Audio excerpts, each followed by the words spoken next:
কি ঈদের দিন আবহাওয়া কেমন থাকতে পারে?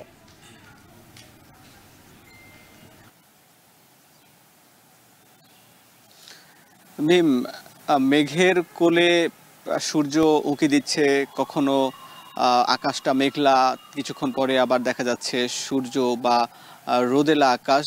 এই যে এরকম একটি খেলা চলছে আজকে সারাদিনেই।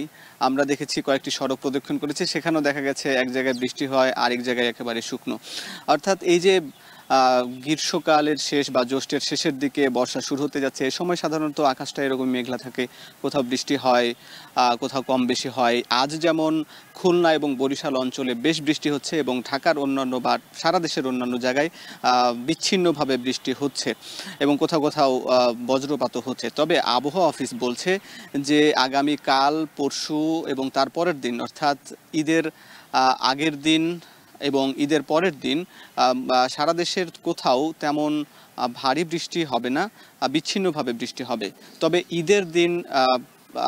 ঈদের দিন দেশের পূর্বাঞ্চলে অর্থাৎ চট্টগ্রাম এবং সিলেট অঞ্চলে বেশ হালকা থেকে মাঝারি বৃষ্টি হবে। সেদিন ঝড়ো হাওয়া বইবে এবং এর সঙ্গে বজ্রপাতও হবে।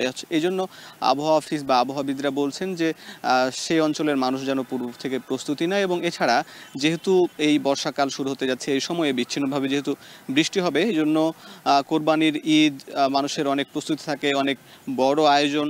এই জন্য ঈদের জামাতকে ঘিরে যেন বৃষ্টির একটি প্রস্তুতি নেওয়া হয় এবং সবাই যেন, যারা ঈদের নামাজ পড়তে যাবেন তারাও যেন ছাতা ব্যবহার করেন, এরকম একটি পরামর্শ দেওয়া হচ্ছে। এছাড়া তবে আবহাওয়া অফিস বলছে যে এই 10 তারিখের পরে এই 3 দিন তেমন বৃষ্টিপাত হবে না।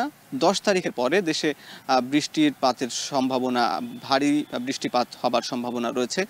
এবং আপনাকে জানিয়ে রাখি যে তাপমাত্রাও মোটামুটি আজ সারা দেশে বা আজকে মূলত চুয়াডাঙ্গায় গতকালকে তাপমাত্রা রেকর্ড করা হয়েছে 34 ডিগ্রি সেলসিয়াস এবং কক্সবাজারে 22 ডিগ্রি সেলসিয়াস সর্বনিম্ন।